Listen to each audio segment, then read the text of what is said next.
जनता, चाहे पूर्व हो, पश्चिम हो, उत्तर हो, दक्षिण हो, नरेंद्र मोदी जी को तीसरी बार प्रधानमंत्री बनाने के लिए तैयार है।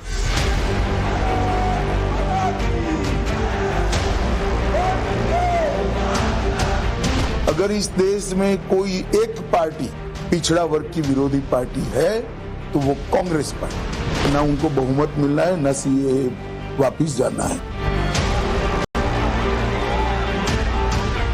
साउथ में हम कांग्रेस पार्टी से बड़ी पार्टी।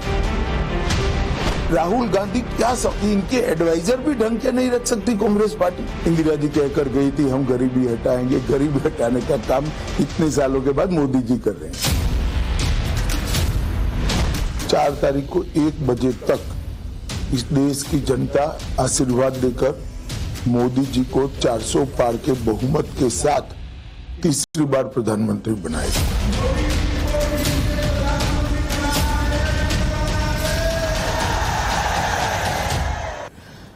नमस्कार अमित शाह जी, और हमारे साथ इस चुनावी दौर में जुड़ने के लिए आपका बहुत बहुत धन्यवाद। आप जब टूर करते हैं, कैंपेन करते हैं, तो बहुत सारी कॉन्स्टिट्यूएंसीज में जाते हैं।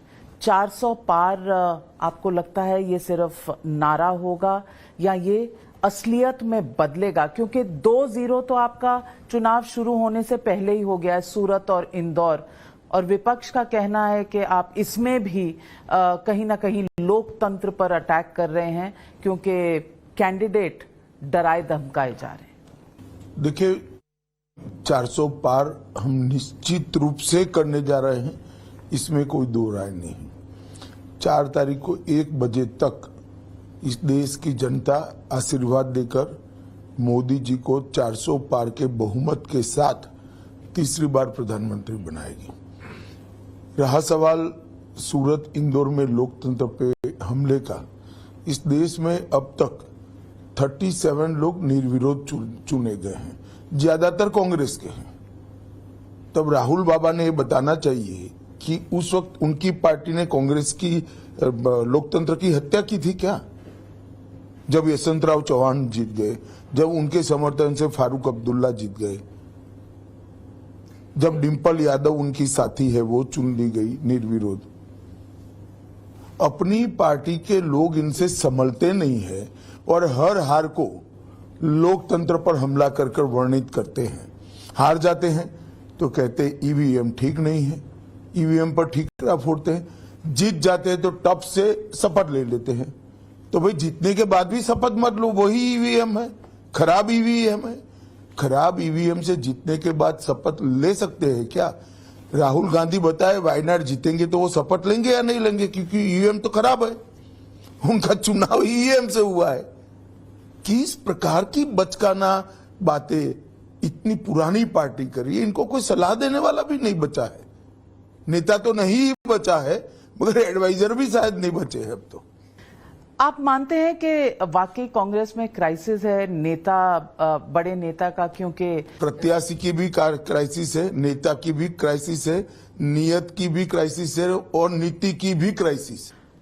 आपने एक मुहिम शुरू की है कांग्रेस के मैनिफेस्टो पे, जिस पर मुस्लिम लीग का मैनिफेस्टो कहा गया है, राहुल गांधी के एक्सरे की बात कही गई है, वेल्थ रीडिस्ट्रीब्यूशन, इनहेरिटेंस टैक्स की बात की है। कांग्रेस पार्टी कहती है कि ऐसा कुछ भी उन्होंने मैनिफेस्टो में लिखा नहीं है, बीजेपी भ्रम फैलाती है। मुझे एक बात समझाइए नाविका जी, पर्सनल लॉ का मतलब क्या है? कांग्रेस पार्टी देश की जनता के सामने एक्सप्लेन करेगी क्या? माइनॉरिटीज के पर्सनल लॉ का हम समर्थन करेंगे, वो क्या है? वही तो डिमांड थी मुस्लिम लीग की। गवर्नमेंट के कॉन्ट्रैक्ट्स दिए जाएंगे, उसमें माइनॉरिटी को प्रायोरिटी दी जाएगी। अब कॉन्ट्रैक्ट्स फर्स्ट लोएस्ट के आधार पर दिए जाएंगे, क्वालिटी काम के आधार पर दिए जाएंगे, योग्यता के आधार पर दिए जाएंगे, या माइनॉरिटी मेजोरिटी के आधार पर। इससे बड़े एपीसमेंट का कोई उदाहरण ही नहीं हो सकता। आपने ये भी कहा है कि 3 तलाक वापस लाएंगे, वो उस पर तो सुप्रीम कोर्ट का वर्डिक्ट आ गया है। क्या ये भी कांग्रेस की तरफ से एक भ्रम फैलाने की कोशिश है? नहीं, वो कुछ भी कर सकते हैं। अब उन्होंने घोषणा पत्र में रखा है, हम क्यों डाउट। मैं देश की जनता को पूछना चाहता हूं कि इस देश में ट्रिपल तलाक अभी भी होना चाहिए क्या? कांग्रेस उसको वापस लाना चाहती है। देश की जनता को तय करना है, क्या देश शरिया के आधार पर चलेगा क्या? देश की जनता को तय करना है। राहुल गांधी की मंशा स्पष्ट है। राहुल गांधी एक्सरे करेंगे, जाति जनगणना पर उनका बहुत एम्फोसिस है। हर जगह जाते हैं तो पूछते हैं कि जितने टेलीविजन चैनल हैं, जितने न्यूज़पेपर हैं, उसमें कोई ओबीसी एडिटर नहीं है। देखिए नाविका जी, इनकी कोई विश्वसनीयता नहीं है। इन्होंने 55 साल तक देश में शासन किया है, कभी भी जाति जनगणना करी है क्या? मैं पूछ रहा हूं कांग्रेस पार्टी के नेताओं को, अब तक क्यों नहीं करी भैया आपने, जरा बता दो। तब वो आपके एडिटर भी तय करेंगे, शायद आप तो ओबीसी नहीं हो। मैं नहीं हूं। तो आपकी नौकरी भी अब संकट में है। उनकी तरफ से तो बहुत देर से संकट में, बॉयकॉटेड हूं। नहीं, बॉयकॉटेड छोड़ दो, अब ओबीसी के मुद्दे पर। भाई ओबीसी बच्चे मेरिट्स में काफी कुछ प्राप्त कर रहे हैं। और मैं आपको बताना चाहता हूं, कांग्रेस पार्टी ने काका साहेब कालेलकर कमीशन का रिपोर्ट पूरा रद्दी में डाल दिया। मंडल कमीशन की रिपोर्ट को दबा कर रखा। जब मंडल कमीशन का रिपोर्ट लेकर आए कोई अन्य पार्टी, तब श्री राजीव गांधी ने 2.5 घंटे का भाषण करके इसका विरोध किया था। और आज ये ओबीसी की बात कर रहे हैं।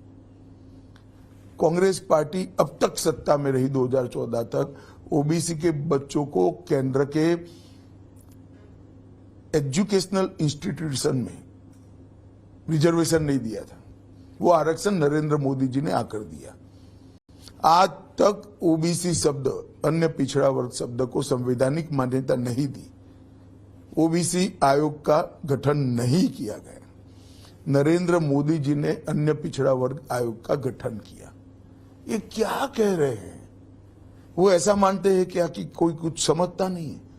अगर इस देश में कोई एक पार्टी पिछड़ा वर्ग की विरोधी पार्टी है तो वो कांग्रेस पार्टी है। तो अमित शाह जी, आपका एक वीडियो भी था जिसको एडिट किया गया, तमाम स्टेट्स में एफआईआर्स हुई, आपने एक मुख्यमंत्री को समन भी किया है तेलंगाना। नहीं, आपका वीडियो बनाने पर कोई आपत्ति नहीं है। फेक वीडियो बनाने पर आप समन और एफआईआर को ही पूछती रहेगी। लेकिन आप भी अभी राहुल गांधी के संपर्क में आ गई लगती है। हाँ।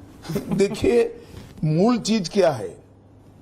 वीडियो एडिट किया गया नहीं किया गया, और इस तरह से तोड़ मरोड़ कर चुनाव को प्रभावित करना चाहिए या नहीं करना चाहिए, वो मूल चीज है। और जब आप एडिट करोगे तो एफआईआर भी होगी, अरेस्ट भी होगी। नहीं डरना चाहिए फिर तो रेवंत रेड्डी को अरेस्ट करने, मैंने ऐसा नहीं कहा है, वो पुलिस का काम है। इससे डरना नहीं चाहिए, करने से पहले सोचना चाहिए। तो इसके आपके पास सबूत हैं, एविडेंस है कि ये जानबूझकर किया गया था और कांग्रेस पार्टी द्वारा किया गया था? नहीं, वीडियो अपने आप एडिट होता है क्या कभी? मैंने तो नहीं सुना भाई ऐसी कोई टेक्नोलॉजी आई कि वीडियो अपने आप एडिट हो जाएगा। जानबूझकर ही किया गया है। और ये तो जांच का सब्जेक्ट है, पुलिस जांच करेगी। जांच को कोऑपरेट करना चाहिए।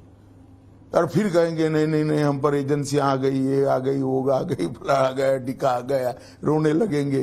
तो भाई एडिट क्यों किया? अब कोऑपरेट करिए एजेंसीज को।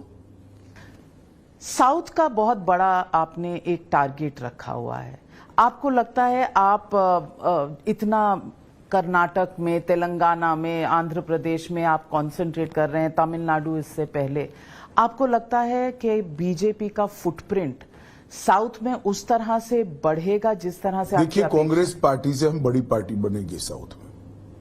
वो इतना बड़ा शायद टारगेट नहीं होगा जैसा आपने अपने लिए रखा था। नहीं, मैं बताता हूं ना, साउथ में हम कांग्रेस पार्टी से बड़ी पार्टी होंगे। तमिलनाडु में बीजेपी की कितनी सब जगह हमारा अकाउंट भी खुलेगा, अच्छी मात्रा में वोट भी प्राप्त करेंगे और हमारे साथी चुनकर भी आएंगे। केरल में भी चुनकर आएंगे, तमिलनाडु में भी चुनकर आएंगे, आंध्र प्रदेश में भी चुनकर आएंगे, तेलंगाना और कर्नाटक में है ही। आरक्षण पर आपने स्टेटमेंट दिया है कि आप रिलीजन बेस्ड आरक्षण हटा देंगे, खत्म कर देंगे। निश्चित रूप से इस देश का संविधान धर्म के आधार पर आरक्षण से सम्मत नहीं है। हमारे संविधान में धर्म के आधार पर आरक्षण की कोई प्रोविजन नहीं है। कांग्रेस ने अपीसमेंट की पॉलिटिक्स के लिए एक गैर कानूनी रूप से आरक्षण थोपा है। जो धर्म के आधार पर मुस्लिमों को आरक्षण दिया गया है वो आरक्षण एसटी, एससी और ओबीसी का काट कर दिया है। और ये कह रहे हैं कि हम झूठ बोल रहे हैं, तो मैं उनको कहना चाहता हूं कि आप देश की जनता के सामने स्पष्ट कर दो कि हम धर्म के आधार पर आरक्षण नहीं करेंगे। क्या डर है? लेकिन आपकी अलायंस पार्टी है चंद्रबाबू नायडू की तेलुगु देशम पार्टी, जिसने एनडीए मैनिफेस्टो रखा और उसमें माइनॉरिटी अपीजमेंट है इसी तरह की। नहीं, देखिए वो उनका मैनिफेस्टो है, मेरी पार्टी का नहीं। एनडीए मैनिफेस्टो, एनडीए मैनिफेस्टो उन्होंने लिखा है, मगर वो हमारा मैनिफेस्टो तो हम घोषित कर चुके हैं, वो उनका मैनिफेस्टो है। एक बात समझ कर चलिए, भारतीय जनता पार्टी का कोई भी चुना हुआ प्रतिनिधि अपीसमेंट की थियोरी जिससे मजबूत होती है, ऐसे एक भी कदम में हम साथ नहीं देंगे, किसी का भी नहीं देंगे। ये हमारी पार्टी की ओर से स्पष्टता है। लेकिन जब अलायंस पार्टनर्स हों साथ में, तो आइडियोलॉजी मैच होना जरूरी नहीं है? इसको भी मैच होना कहते हैं। पार्टनर हमारी आइडियोलॉजी मैच करे, वो भी मैच होना होता है। देखिए, कुछ मुद्दे ऐसे होते हैं जो पार्टी के कोर मुद्दे हैं। हम इस देश में से जातिवाद, परिवारवाद, भ्रष्टाचार और तुष्टीकरण, ये चारों नासूरों से मुक्त लोकतंत्र चाहते हैं और 14 से मोदी जी ने इसको लगभग देश में एस्टेब्लिश कर दिया है। लेकिन आंध्रा में सीट जीतने के लिए अगर आपकी अलायंस पार्टनर माइनॉरिटी अपीजमेंट करती है तो आप अपने आप को अलग करेंगे। और यही जगन रेड्डी का भी आरोप है कि मोदी का चेहरा पहले था उस एनडीए मैनिफेस्टो पे, पर बाद में मगर बाहर ही नहीं आया मैनिफेस्टो। जगन जी कहाँ देखा है चेहरा, मुझे मालूम नहीं। शायद स्वप्न में उनको मोदी जी दिखते हैं कि उनका चेहरा है, क्या करना है। मैनिफेस्टो तो बाहर आया तो चेहरा नहीं था। अब मैनिफेस्टो बाहर आने से पहले उन्होंने चेहरा कहाँ देख लिया, वो जगन जी बताए तो मालूम पड़े। तेलंगाना में ओवैसी साहब का भी यही कहना है कि बीजेपी वो पार्टी है जो मस्जिदों पर तीर चलाती है। माधवी लता जी की एक रोड शो में रामनवमी के दिन उन्होंने स्पष्ट किया है कि हमने रजाकारों के से सुरक्षा के बारे में इस मुद्रा में सबको विश्वास दिलाने का पाया, और यहाँ के लोग सुरक्षा चाहते हैं। ये तो यहाँ का मुद्दा है। माधवी लता जी, आपको लगता है बीजेपी की कैंडिडेट हैदराबाद से ओवैसी जी को चैलेंज कर रही हैं, जीत पाएंगी? देखिए, निश्चित रूप से हम जीतने के लिए लड़ रहे हैं। हारना जीतना जनता के हाथ में, जनता जिसको आशीर्वाद देगी वो जीतेगी। परंतु हम निश्चित रूप से इस सीट को जीतने के लिए लड़ रहे हैं और दम लगाकर लड़ेंगे।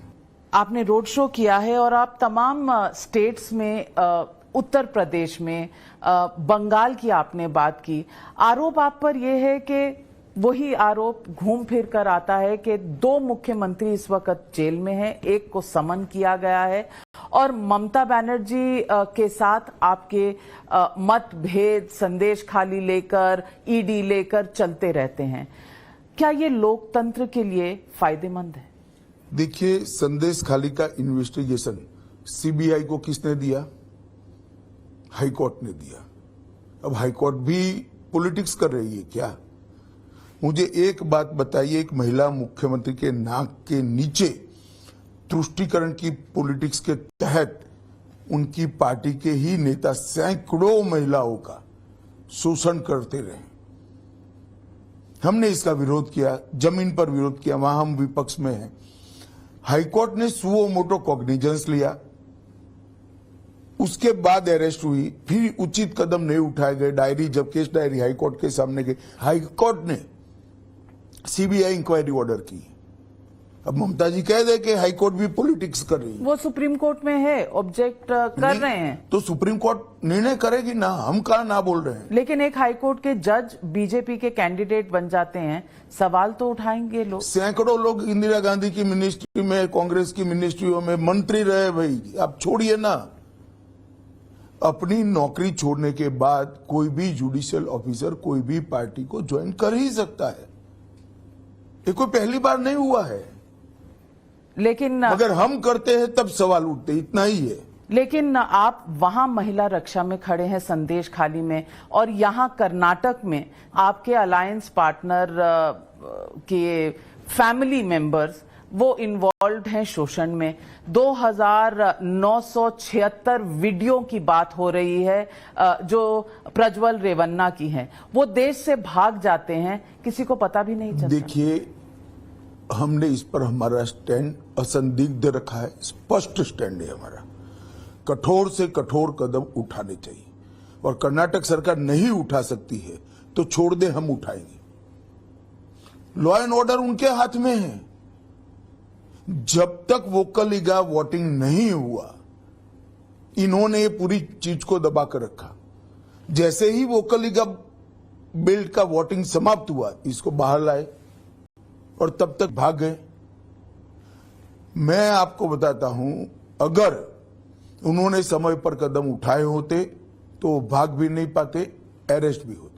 लेकिन आपके अपने पार्टी के आदमी ने चिट्ठियां लिखी हैं कर्नाटक के स्टेट प्रेसिडेंट को। देखिए, एक बात समझ लीजिए, एक नॉन ऑफिशियल का चिट्ठी लिखना, इसकी तथ्य की जानकारी का कर्नाटक स्टेट प्रेसिडेंट के पास क्या एजेंसी है?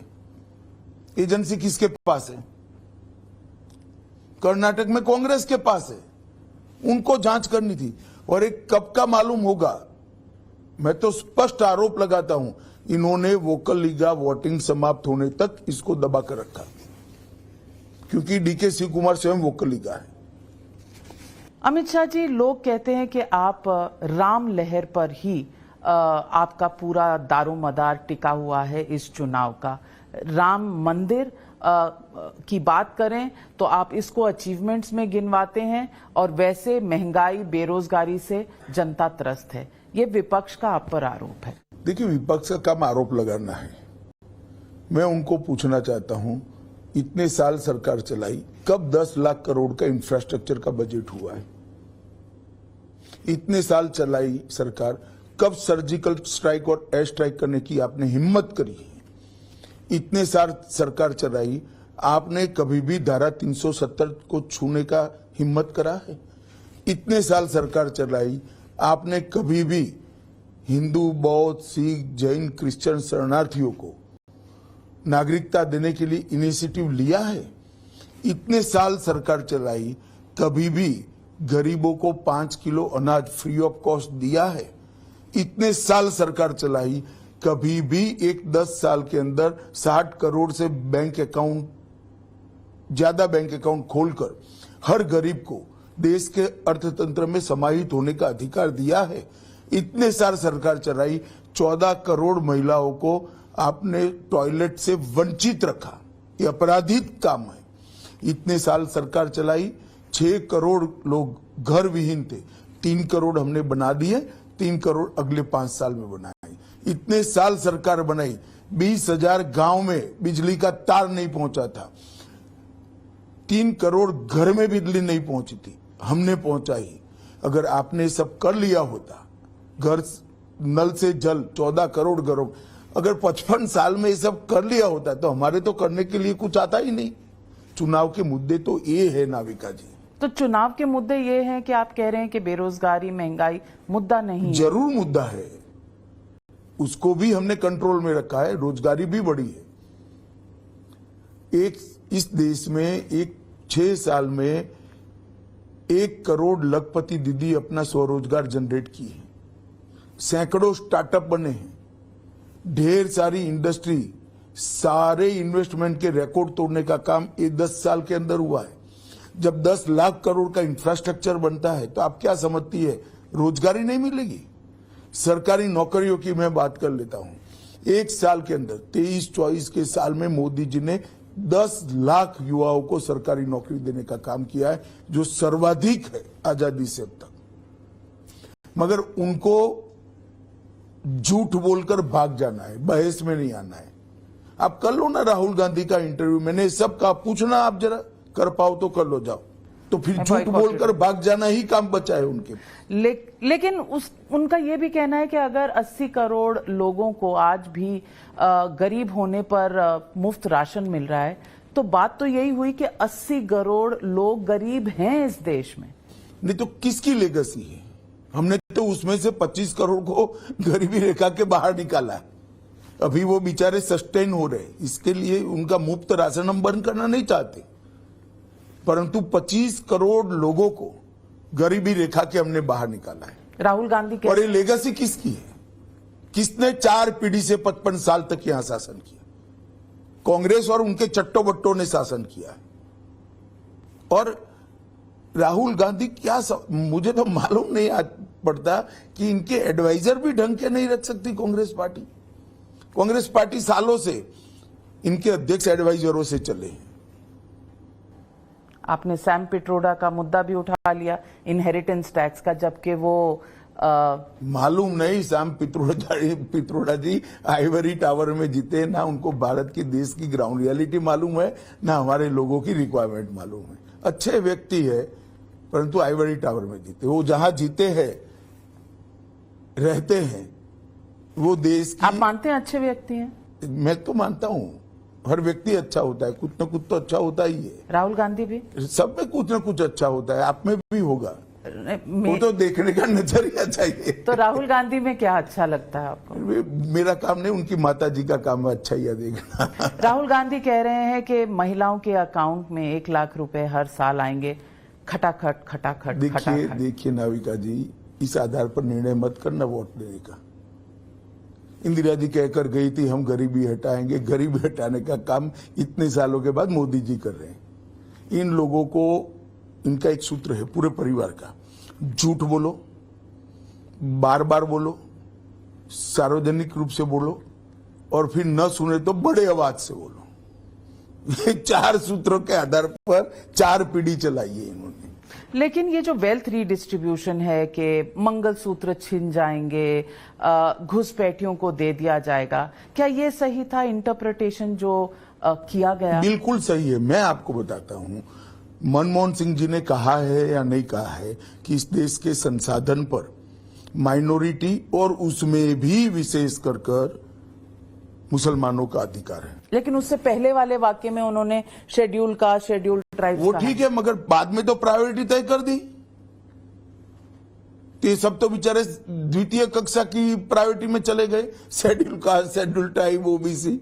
आपने तो माइनॉरिटी और उसमें भी मुसलमान, सिख जैन नहीं है, बौद्ध नहीं है, मुसलमान, क्योंकि वोट बैंक है।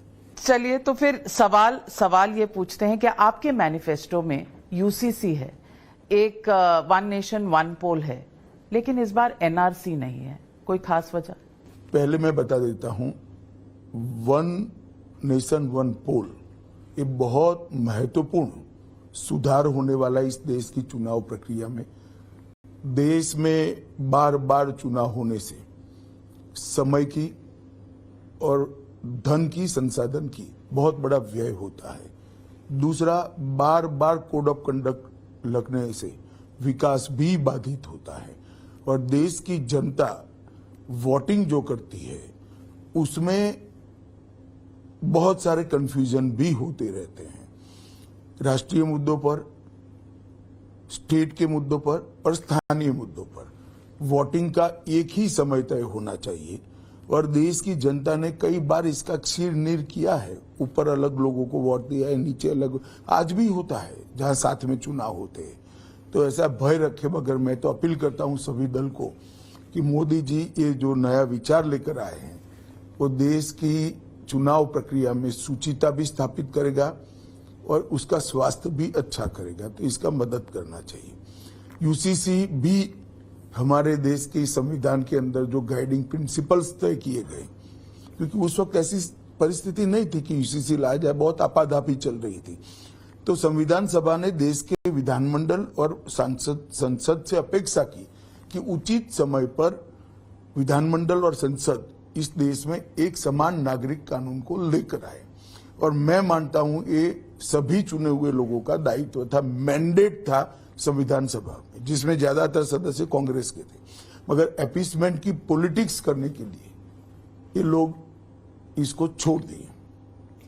हम यूसीसी लेकर आए हैं, उत्तराखंड में लेकर आए हैं, और हमने संकल्प पत्र में रखा है कि हम ये प्रयास करेंगे कि 5 साल में पूरे देश में यूसीसी लागू हो जाए।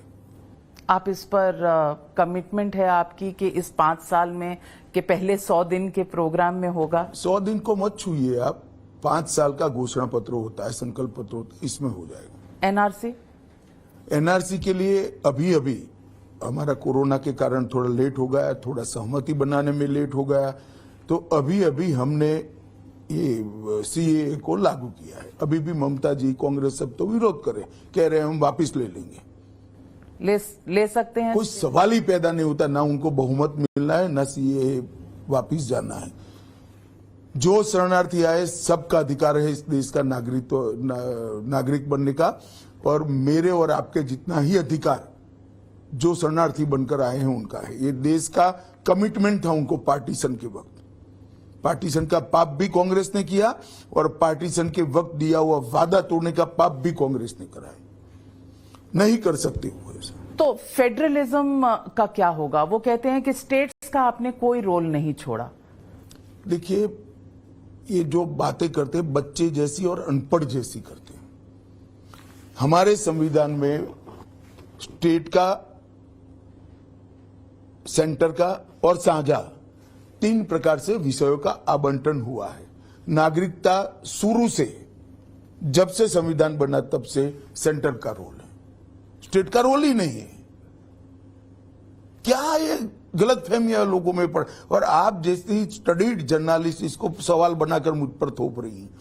मैं आपको बताता हूं नाविका जी, संविधान शुरुआत से नागरिकता के विषय पर स्पष्ट है कि नागरिकता देश की संसदीय चुनी हुई सरकार का विषय है, राज्य का नहीं है।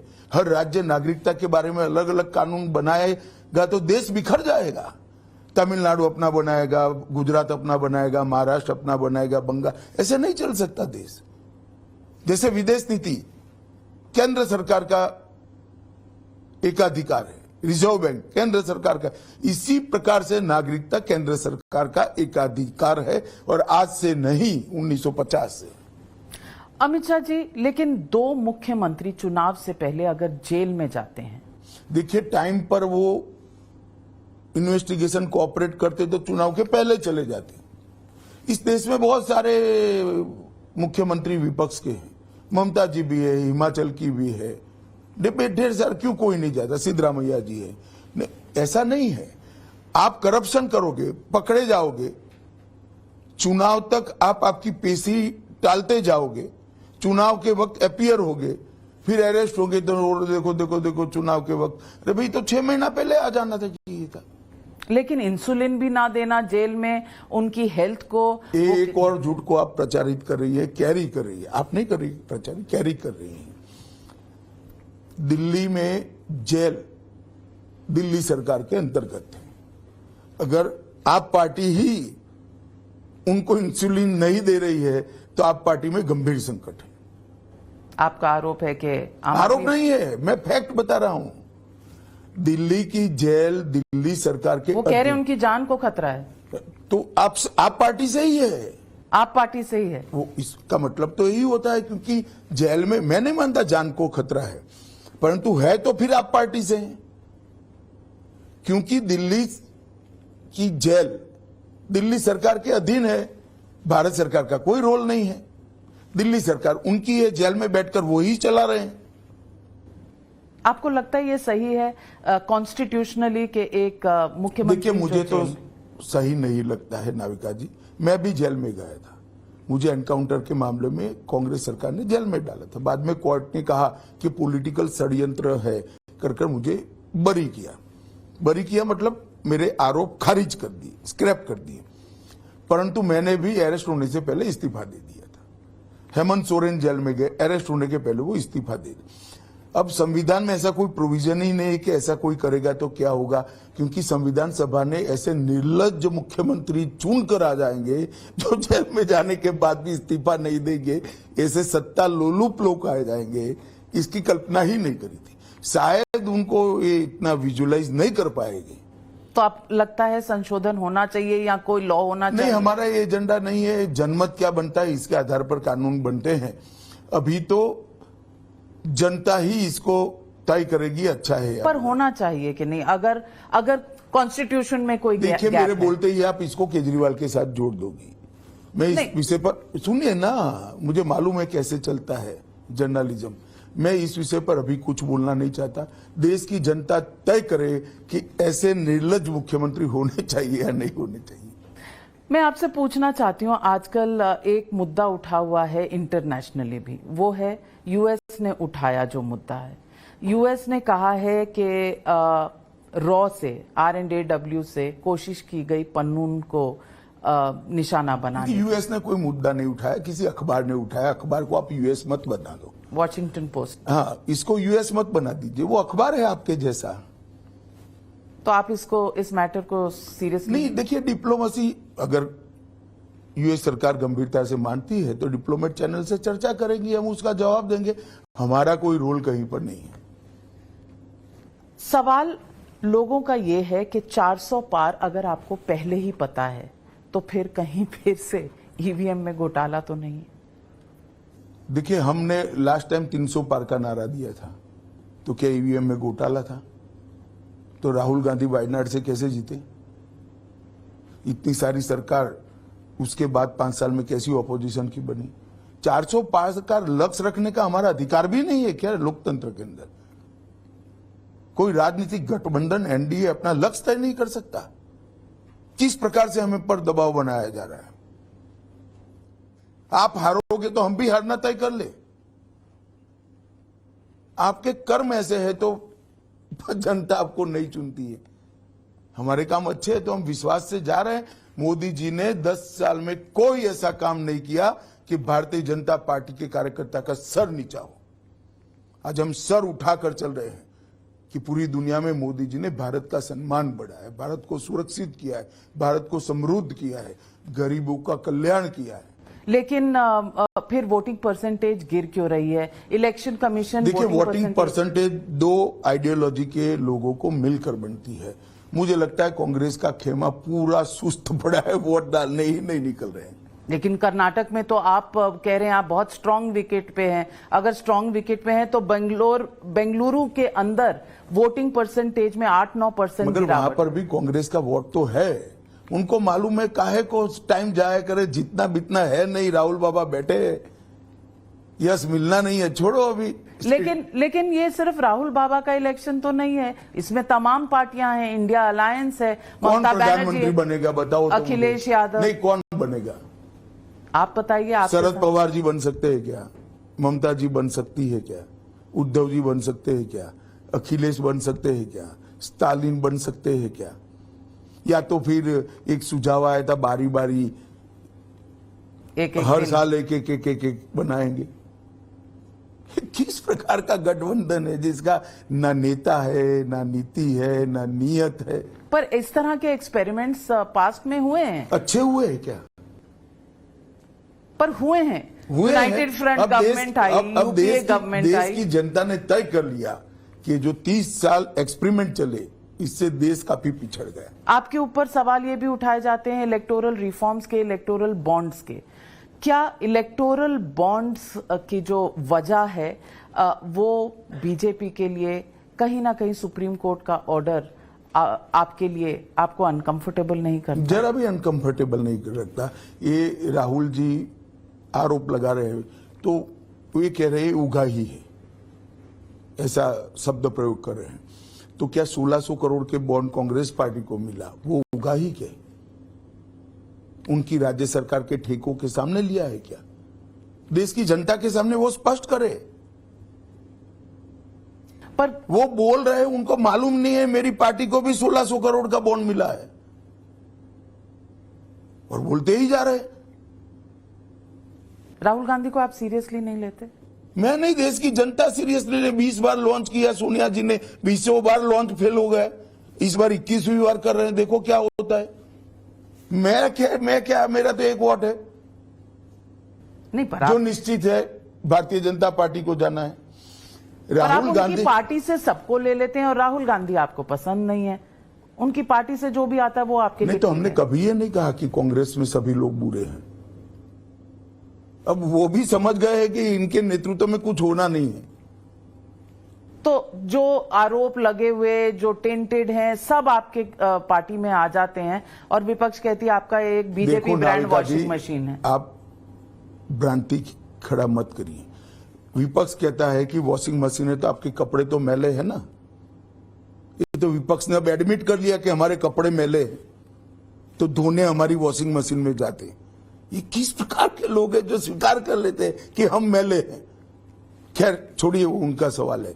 मैं बीजेपी का स्टैंड फर्मली आपके सामने, आपकी चैनल के माध्यम से देश की जनता के सामने रखना चाहता हूं। एक भी व्यक्ति जो हमारे पार्टी में जुड़ा है जिस पर आरोप है, इसका हमने एक भी केस विड्रॉ नहीं किया है, न डाइल्यूट किया है। किसी अखबार ने दिखाया है कि 25 में से 23 मामले वापस ले लिए गए। एक भी ऐसा नहीं हुआ है। क्या होता है नाविका जी, जब ये मामले बनते हैं, जब बनते हैं तब 3-4 प्रकार के मामले बनते हैं। करप्शन का बनता है, एक प्रोसीजरल लूफोल्स का बनता है, किसी का फेवरेटिज्म का बनता है, एक इग्नोरेंस का बनता है। मगर जब भ्रष्टाचार के मामले पर मुख्य केस कॉन्क्रीटली बना लिया जाता है तो ये सारे मामले अपने आप मर्ज होते हैं या विड्रॉ होते हैं, क्योंकि भ्रष्टाचार के केस में ही ये चारों मामले आ जाते तो हैं। यानी कि आपके आरोप पहले जो लगाए गए थे वो गलत थे, अजीत पवार पर, अशोक चव्हाण सबके पर। केस चल रहे हैं, एक भी विड्रॉ नहीं किया है, न डाइल्यूट किया है, सब प्रोसिक्यूशन। पहले वो चक्की पी सिंह थे, अब वो डेप्यूटी चीफ मिनिस्टर बनकर बैठे हैं। नहीं, वो ठीक है, डेप्यूटी चीफ मिनिस्टर बने, मगर उनको बरी नहीं किया है हमने। पर कहीं क्योंकि आप बात करते, क्योंकि आपकी पार्टी का नारा है, क्योंकि प्रधानमंत्री कहते हैं कि ना खाऊंगा ना खाने दूंगा, तो कहीं ये दोनों चीजें नहीं, हमारी जिम्मेदारी तो हमारे पास आकर कुछ करे तब बनती है। आगे जो किया है इसका कोर्ट ने मीमांसा कर रही है। कोर्ट लेकिन जब ये आते हैं तो कोई सीवी नहीं देखते कि भाई इस पे क्या क्या ऐसा आरोप है लगे नाविका हैं। जी, जिस प्रकार के वातावरण में वो रहे वहां ये सबकी परमिशन होगी, एनडीए में नहीं है। एक बात। दूसरी बात, जो कर आए हैं उसमें हमारी ओर से कोई डाइल्यूजन नहीं होगा, मैं आपको विश्वास दिलाना चाहता हूं। अमित शाह जी, चुनाव की सरगर्मी रोज नए हाइट पर जा रही है, गर्मी भी बहुत है और बीच में पॉलिटिक्स की जो सरगर्मी है वो भी बढ़ती चली जा रही है। आज आप देश की जनता को एकदम सीना ठोक कर कह सकते हैं कि इस बार पिछले 2 चुनाव से ज्यादा आपकी सीटें आएंगी, क्योंकि इनकम्बेंसी नहीं है, कुछ ऐसा है। मैं कैसे कह सकता हूं? मैं तो देश की जनता को विनती करने आया हूं कि 30 साल तक ये देश एक प्रकार से अस्थिरता के माहौल में चला, मिलीजुली सरकारें रही। 30 साल के बाद आपने मोदी जी पर पूर्ण विश्वास किया, 2 बार पूर्ण बहुमत की सरकार दी और ये 10 साल में देश ने अच्छा खासा मकाम हासिल कर लिया है। अब समय आ गया है कि 2047 में पूर्ण विकसित भारत बनाना, आत्मनिर्भर भारत बनाना और हर क्षेत्र में विश्व में भारत को नंबर 1 बनाना। 10 साल मोदी जी के यूपीए के गड्ढे जो बनाए गए थे, इसको भरने में गए हैं। अब मजबूत भारत, सुरक्षित भारत, समृद्ध भारत, शिक्षित भारत की नींव डालने का टाइम आ गया है। कृपया देश की जनता जिस पर 23 साल से मुख्यमंत्री प्रधानमंत्री रहते हुए 25 पैसे का भी आरोप नहीं है, ऐसे प्रामाणिक नेता, परिश्रमी नेता, दृष्टिवंत विजनरी नेता नरेंद्र मोदी को वोट दे और भारत के गौरव को पूरी दुनिया में ऊपर तक, 1 नंबर तक पहुंचाने का परिश्रम करने का हमें मौका दे। यही मैं देश की जनता को और डिक्टेटरशिप का आरोप? देखिए, इस देश में अदालतें भी हैं, मीडिया भी है। आप इतनी बेखौफ होकर पूछ रही है क्या होगा, आपको बताओ, कुछ नहीं होगा। काहे की डिक्टेटरशिप? मैं आपको चैलेंज देता हूं, जो हम पर डिक्टेटरशिप का आरोप लगा दे, आपके इतने सवालों का जवाब एक बार दे दे बैठकर। अब 5 साल में ले आओ तो मेरे पास आना। आप 5 साल मौका देंगे उनको? नहीं, वो लोग मीडिया को रूबरू ही नहीं होते हैं, झूठ बोलकर भाग जाते हैं। अमित शाह जी, हर बार की तरह इस बार भी सीधे सवालों के सीधे जवाब देने के लिए और इस बहुत ही बिजी क्रिस क्रॉस वाली कैंपेन ट्रेल के बीच हमसे बात करने के लिए मैं आपका तहे दिल से धन्यवाद करता हूं। धन्यवाद नाविका जी।